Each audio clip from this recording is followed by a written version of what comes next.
In early February 1861, 7 states had seceded from the Union. War appeared imminent, and some slave owners began refugeeing their slaves away from northern plantations and coastlines, further within the Confederate interior. Over the course of the Civil War, Southern whites would refugee some 300,000 slaves by foot, by wagon, by train and ship to avoid flight and confiscation by the Union Army. It was common in desperate circumstances to leave young and elderly slaves behind in the rush to avoid the northern advance.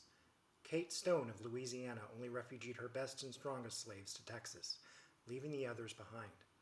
Her brother would eventually return to their plantation to collect the rest, but even then they left several of the eldest who could not make the trek. Texas would be the destination of some 150,000 refugeed slaves by the end of the war. Conversely, the chaos of war helped close to 600,000 slaves flee to Union lines. The Union military, in an effort to deprive the South of manpower and labor, deemed these slaves contraband of war, a position between bondage and freedom, and refused to return them to their Southern masters. To house and care for these escaped slaves, the Union military established 250 contraband camps throughout the South. Slave contraband camps were concentration camps, intended to exploit freed people, reduce government expenditures, limit freed persons' mobility, and prevent them from migrating into the northern states. To be sure, many freed people were opposed to moving north, fearing the unknown and the further dislocation from their friends, family, and homeland. But the North was no welcoming Eden. Despite significant support for emancipation, many Northerners were reluctant to allow blacks to freely enter their communities, especially the laboring classes of Irish immigrants who feared blacks would steal their jobs and drive down wages. Lynchings took place in several northern cities, including the notorious 1863 New York draft riots, where Irish immigrants, too poor to pay the $300 for a substitute to fight in their stead, and resentful of the prospect of dying in a war to emancipate Southern slaves, torched black neighborhoods and killed 19 African Americans. One victim, 22-year-old Abraham Franklin, was pulled out of a home, lynched, mutilated, and then dragged through the streets by his genitals. Many blacks picked up and left Manhattan after the riot.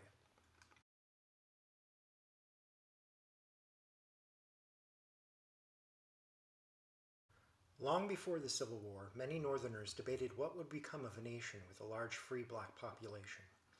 Lincoln supported voluntary colonization throughout his political career and championed it in his 1861 address to Congress, proposing that such persons, on such acceptance by the general government, be at once deemed free, and that in any event steps be taken for colonizing both classes, at some place or places in a climate congenial to them. It might be well to consider, too, whether the free colored people in the United States could not, so far as individuals may desire, be included in such colonization. To carry out the plan of colonization may involve acquiring a new territory. If it be said that the only legitimate object of acquiring territory is to furnish homes with white men, this measure affects that object, for the emigration of colored men leaves additional room for white men remaining or coming here.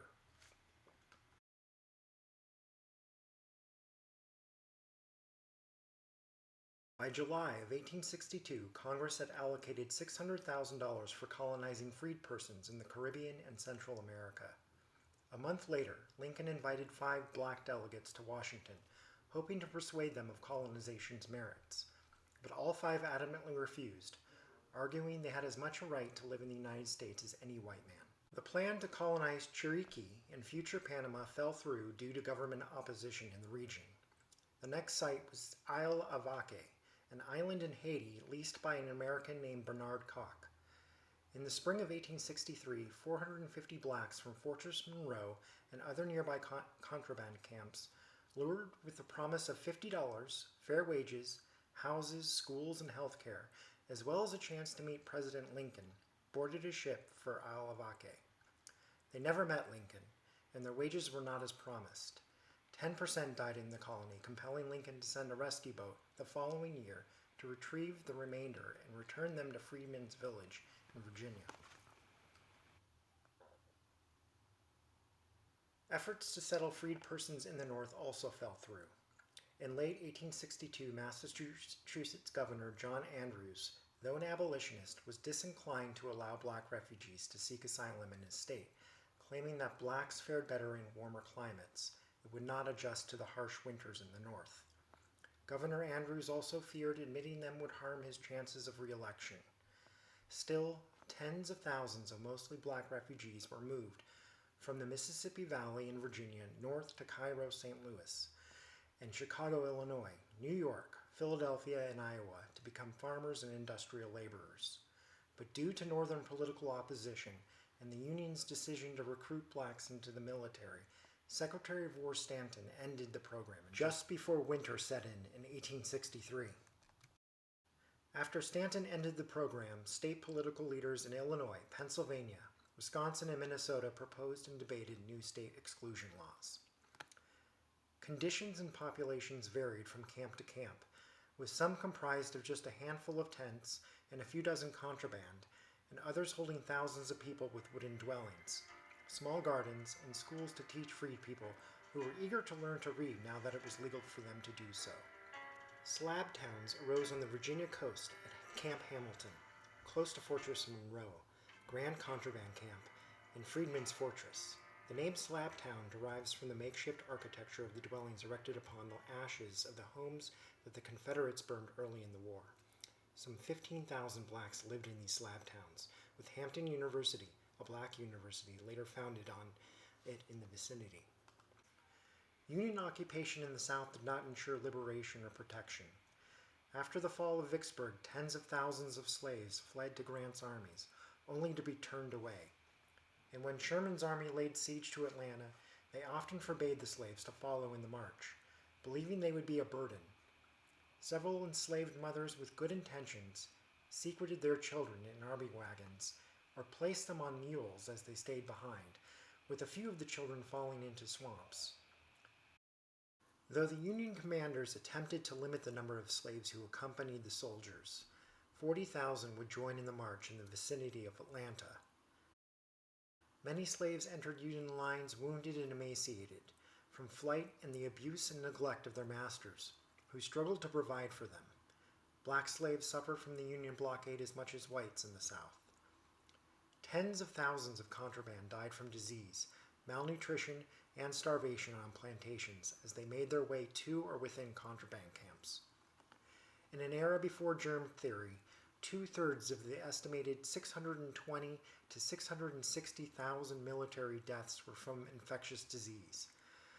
Malaria, typhoid, diphtheria, and dysentery, due to poor hygiene and sanitation, malnutrition, and infected wounds. Such diseases also plagued slaves residing within the contraband camps.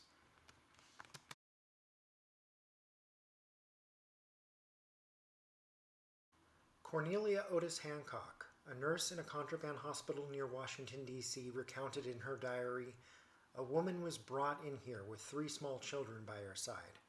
Said she had been on the road for some time. A more forlorn, worn-out looking creature I never beheld. Her 4 eldest children were still in slavery. Her husband is dead.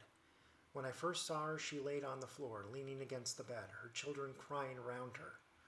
One child died almost immediately. And a man and a woman here without any feet. Theirs being frozen, so they had to be amputated. And a man with his master's name branded on his forehead. And with him he brought all the instruments of torture that he wore at different times during his 39 years of very hard slavery. Among these instruments was a 3-pronged collar that he had been forced to wear and a small whip that a child could lash him with."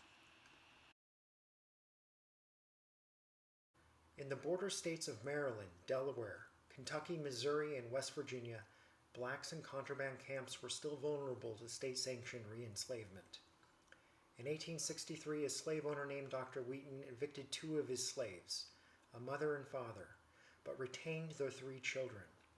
When the children's father became a Union soldier, he returned to Dr. Wheaton's home and secreted his children back to the Freedmen's Camp in Holly Springs, Tennessee. Dr. Wheaton then claimed the mother and father were unfit parents and secured an order, and amid the tears and protestations of the mother, they were returned to Dr. Wheaton. Yet many slaves that were torn apart by sale prior to and during the war reunited with lost loved ones in these camps. In a contraband camp in Hale's jail yard in Pest House, near Norfolk, Virginia, a white volunteer named Lucy Chase witnessed a reunion between a mother and a daughter. "See my daughter, they sold her away from me when she was just old enough to rock a cradle. And see how they've done her bad, see how they've cut her up. From her head to her feet, she's scarred just as you see her face." Union soldiers and white refugees were prioritized over black refugees. In some cases, food was withheld from black men to compel them to join the Union military. The majority of blacks who served in the Union military were newly emancipated slaves. Prior to the summer of 1864, black troops received $7 a month, $6 less than the $13 that white soldiers received, and in some cases paymasters delayed their wages.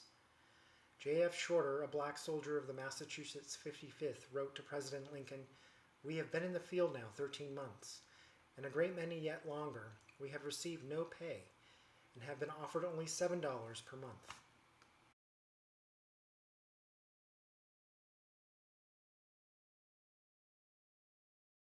Enlisting black men into the military was so controversial in the national capital that their training facilities were relocated to Roosevelt Island to protect them from Confederate sympathizers. A group of white men still managed to attack and wound several black recruits at the secret facility. Men were not the only ones exploited by the Union military. In the Mississippi Valley, tens of thousands of contraband women and children were coerced to return to the fields, to pick cotton for wages on Union leased plantations, generating revenue for loyal Southern planters, Northern carpetbaggers, textile mills, and the Union military. General Benjamin Butler, the first official in the Union to confiscate Southern slaves and label them contraband, was a leading investor in a textile firm in New York. Butler's net worth rose from $150,000 in 1862 to $3 million in 1868.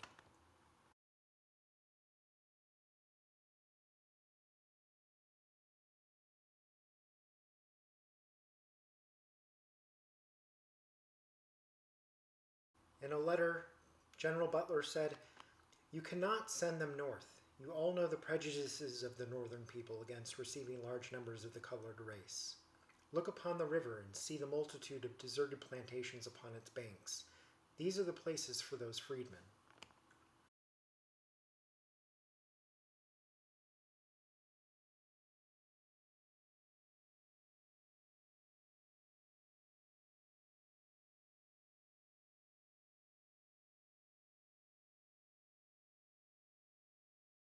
Northern opportunists and Southerners who signed a loyalty oath to lease or operate their former plantations sometimes hired veteran overseers to supervise freed people in the fields, who inflicted corporal punishment on their workers, conditions not that much different from slavery. Plantation owners and leasers often withheld payments from freed people and did not provide clothing and health care which they promised. Contraband on waterfront plantations acted as a buffer protecting the Union Navy along the Mississippi. These freed persons were vulnerable to attack from Confederate forces and sympathizers who formed guerrilla bands that tore into Union leased plantations along the Mississippi River. In Chico County, black men joined or were press ganged into the Union Army, charged to protect contraband picking cotton. In 1863, Confederate guerrillas began attacking the Union's black regiments and cavalry, who were mustered to protect the freed people and man the forts near these Union-supervised plantations in Chico County. The Confederate guerrillas offered blacks no quarter.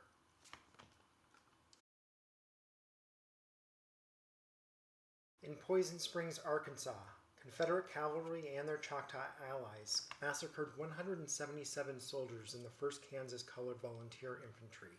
The vast majority were black. One Confederate cavalry soldier later said they intentionally aimed their wagon wheels at the heads of the blacks lying on the ground. Many of the victims were found scalped and stripped naked. Union gravediggers claimed that some black soldiers were arranged in a circle around a white officer, while the Washington Telegraph rumored the Choctaw buried one man up to the waist, with his torso serving as a tombstone. Many black men were eager to bear arms to kill those who oppressed them and liberate others still enslaved. One contraband woman named Eliza Bogan served alongside her husband as a washerwoman in the camp of his black regiment, both finding solace in aiding in the destruction of the Confederacy. Eliza left her children in the care of others on her former master's Union-supervised plantation, which was later overrun by Confederate guerrillas. She never saw them again. Recognizing slaves as invaluable informants, the Union often requisitioned them as guides and spies, helping soldiers on foraging expeditions and offering intelligence about Confederate fortifications. Major General Ormsby Mitchell credited his safety and his strength and confidence as he pushed deep into the enemy's territory toward Huntsville, Alabama, to the slaves who assisted him, claiming he could not maintain his position in the field without their help. One reporter for the Chicago Tribune decried the use of old plantation maps when Contraband were live maps capable of leading us with unerring certainty through the woods to the lowest and weakest parts of the line of entrenchments the rebels had thrown up. Despite freed persons' contributions to the Union victory, the Contraband camps compelled hundreds of thousands of blacks to stay within the grasp of their Southern tormentors, who kept them in de facto bondage through sharecropping, debt peonage, and Jim Crow regulations. Most African Americans in black regiments and their widows were denied veterans' pensions. Some black children deemed orphans by the Freedmen's Bureau were apprenticed rather than allowed to remain with their fictive kin or extended relatives. Former slaves, for the most part, experienced what historian Laura Briggs calls unpropertied freedom, without a home or substantial assets to show for after decades of laboring for their white masters. The Great Migration of African Americans to the Northeast, Midwest, and West Coast would not occur for another 50 years, until the 1910s, when labor shortages from immigration restriction and demands from the defense industries in the two world wars drew 6 million blacks out of the South by 1970.